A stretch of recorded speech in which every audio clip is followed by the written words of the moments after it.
Do we live in a world without clear leaders? Let me know what you think. Who runs the world? If you're over 45, like me, you grew up in a world that was dominated by two giants. The United States called the shots on one side of the wall.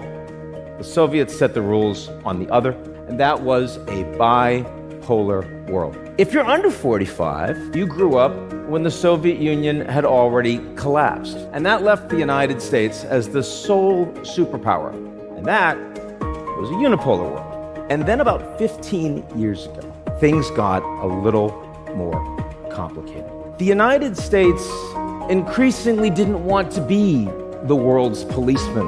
Other countries were becoming more powerful, and they could increasingly ignore many of the rules they didn't like, sometimes even setting new rules themselves.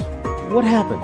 Three things. Number one, Russia was not integrated into Western institutions. A former great power, now in very serious decline, and they are angry about it. Number two, China was integrated into US-led institutions on the presumption that as they got wealthier and more powerful, they would become Americans.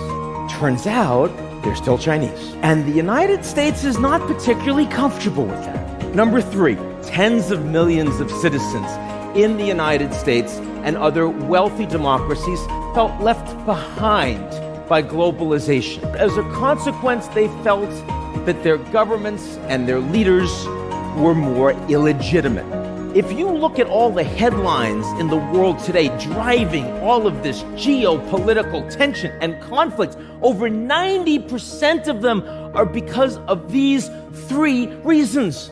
And that's why today we live in a leaderless world.